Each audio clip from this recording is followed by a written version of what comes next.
Good morning. आप लोग देख रहे हैं टीचर ऑफ बिहार। तो आज जिस मुद्दा पे बात करने के लिए हम जुड़े हैं वो है सीटेट अपेयरिंग और एज रिलैक्सेशन। तो आज बात करेंगे एज रिलैक्सेशन पे और सीटेट अपेयरिंग पे।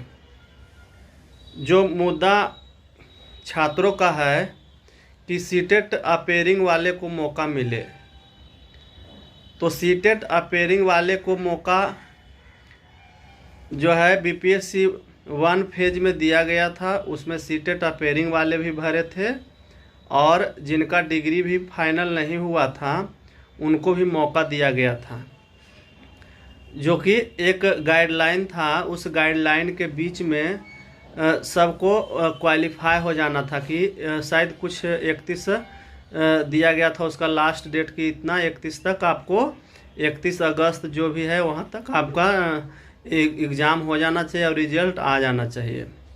तो बीपीएससी 1 फेज में बीपीएससी 1 फेज में सीटेट अपेयरिंग और डिग्री यानी जिनका बीएड फाइनल नहीं हुआ था, सेकेंड ईयर में थे, एग्ज़ाम पढ़ चुका था या फॉर्म भरा चुका था, या डीएलएड का सेकेंड ईयर में थे, एग्ज़ाम पढ़ गया था या फॉर्म भरा गया था, जो भी मतलब अपेयरिंग वाले को मौका दिया गया था। तो बहुत सारे स्टूडेंट को मौका मिला। वैसा अपेयरिंग देने के बाद बहुत सारे स्टूडेंट को जो कि मौका मिला, उन्होंने फॉर्म फिलअप किया और वो ज्वाइनिंग भी किए, बीपीएससी क्वालिफाई करके ज्वाइनिंग भी किए। लेकिन इस बार जो है वो विज्ञापन में अपेयरिंग वाले को मौका नहीं दिया गया। विज्ञापन में कहीं ऐसा कोई जिक्र नहीं है कि आपको अपेयरिंग वाले भी फॉर्म डाल सकते हैं। अपेयरिंग वाले को मौका नहीं दिया गया है।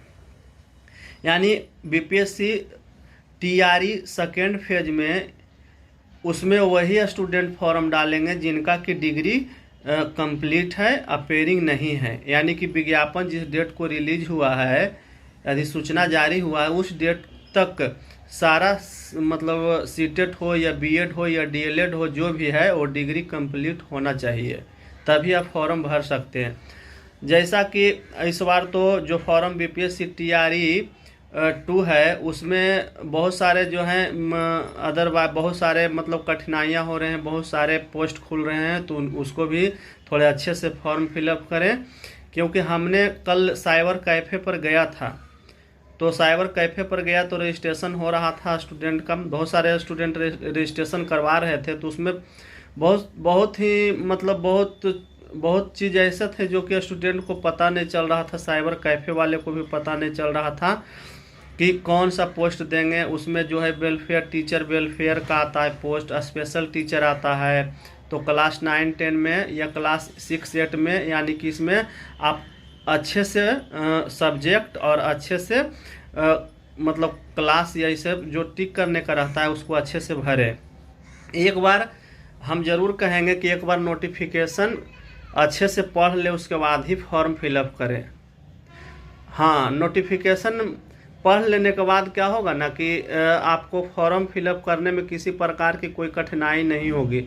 क्योंकि जो साइबर कैफ़े वाले होते हैं उनको क्या है, उनको कुछ नहीं, वो अच्छे से नोटिफिकेशन भी नहीं पढ़ते हैं और उसके बाद फॉर्म फिलअप करने लगते हैं, जिस कारण से बहुत सारा इसका बीपीएससी फर्स्ट फेज का जो वैकेंसी था उसमें जो बहुत सारा त्रुटियाँ रह गई थी। तो उस टाइम तो बीपीएससी ने बहुत मौका दिया कि सुधार कीजिए, लेकिन इस बार जो है कोई मौका आपको नहीं दिया जाएगा। आप अगर कोई गलती करते हैं तो आप डायरेक्ट बहाली से बाहर हो जाइएगा। क्योंकि उसमें विज्ञापन में लिखा हुआ है, माननीय बीपीएससी के चेयरमैन अतुल प्रसाद सर जी ने भी क्लियर कर दिए हैं कि अगर आप कोई भी गलती करते हैं तो आप दोबारा रजिस्ट्रेशन कराइए। एक सुविधा दिया गया है कि दोबारा रजिस्ट्रेशन करवाइए, लेकिन अगर आप दोबारा रजिस्ट्रेशन करके सुधार नहीं करते हैं तो आपको मतलब बीपीएससी से बाहर नहीं किया जाएगा, आप कहीं ना कहीं छट जाइएगा।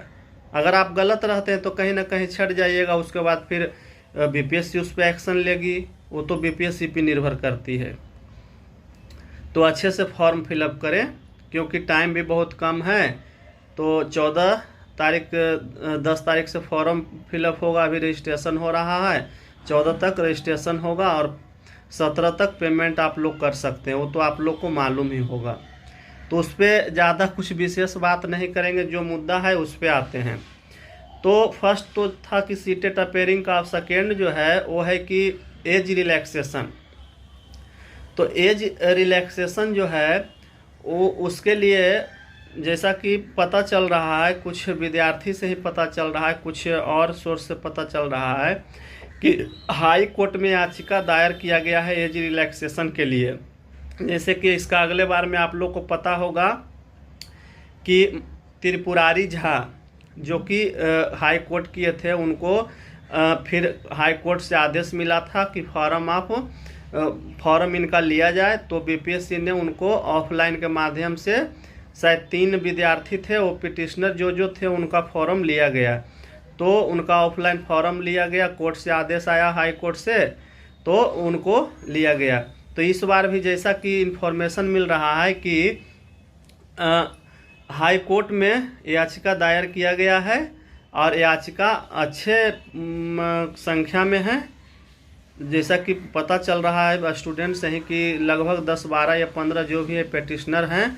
तो जिनका भी ज़्यादा एज हो गया है वो भी पेटिशनर बनेंगे, क्योंकि जिस प्रकार अगले बार देखा गया कि जो पेटिशनर थे उन्हीं का फॉर्म फिलअप हुआ है। क्योंकि इसमें बीपीएससी या हाई कोर्ट तो डायरेक्ट मानती है कि जितना हमारे पास आया है उसका एज लैप्स किया है, उसी पे विचार करेगी। ऐसा नहीं होगा कि दे देगा सबको कि जिनका ज़्यादा एज है वो फॉर्म डाल सकते हैं। तो जाकर पिटिशनर बनिए जिनका भी एज रिलैक्सेशन में छूट चाहिए, और आप फॉर्म जैसा हाई कोर्ट का आदेश होगा वैसा कीजिए। क्योंकि जो मैक्सिमम एज है वो 40 है, वो भी बीसी का।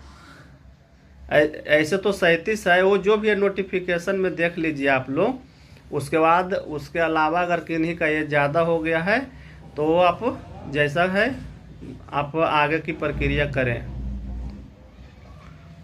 हाँ,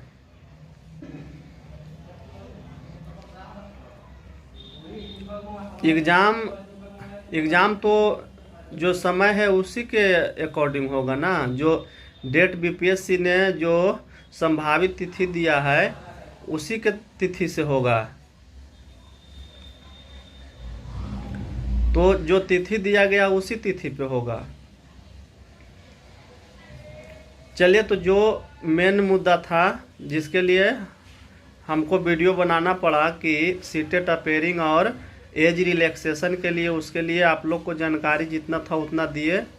अब आगे जानकारी के लिए फिर कुछ ऐसा जानकारी रहेगा तो हम फिर जुड़ेंगे। अच्छा, हाँ, एक देखिए, जो अब रही बात कि टीआरई फर्स्ट का जो है वो सप्लीमेंट्री रिजल्ट, उसमें तो बीपीएससी का चेयरमैन माननीय अतुल प्रसाद सर जी ने क्लियर कर दिए हैं कि उसमें थोड़ा वक्त लगेगा।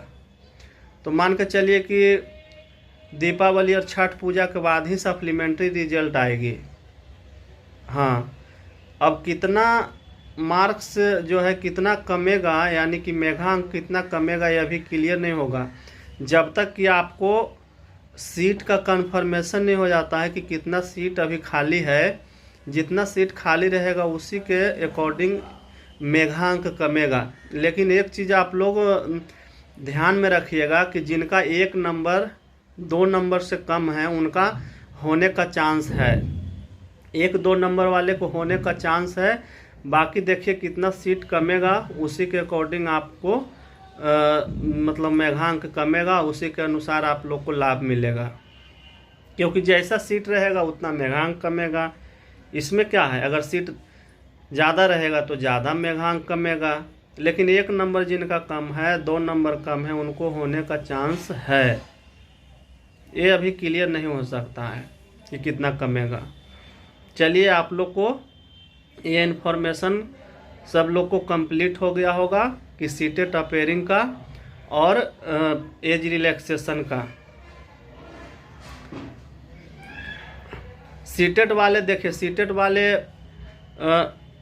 आंदोलन भी कर रहे हैं कि हम लोग को मौका दिया जाए, लेकिन ये जो है ये सरकार पे डिपेंड करती है और बीपीएससी पे डिपेंड करती है कि वो मौका देगी या नहीं देगी। लेकिन बीपीएससी की तरफ से एक चीज़ क्लियर कर दिया गया था कि इस बार हम लोग ज़्यादा डिले नहीं करेंगे, क्योंकि नेक्स्ट जो है इसका पहले में जो अपेयरिंग को मौका दिया गया था, इस कारण से रिजल्ट बनाने में भी कठिनाई हुई, क्योंकि था कि सीटेट का रिजल्ट आएगा, किसी का बीएड अपेयरिंग में था उसका रिजल्ट आएगा, किसी का डीएलएड का रिजल्ट आएगा। तो इस कारण से इस वर्ष जो है इस सेकेंड फेज में ऐसा प्रावधान लेट डिले ना हो, इस कारण से जैसा है कि बीपीएससी के तरफ से बताया गया था। अब देखिए आगे क्या होता है। अगर अपेयरिंग वाले को मौका मिलता है तो सभी को लाभ होगा, जितने विद्यार्थी सबको लाभ मिलेगा। चलिए धन्यवाद आप लोग को, फिर मिलेंगे। सब लोग को धन्यवाद, बहुत बहुत धन्यवाद। जय हिंद।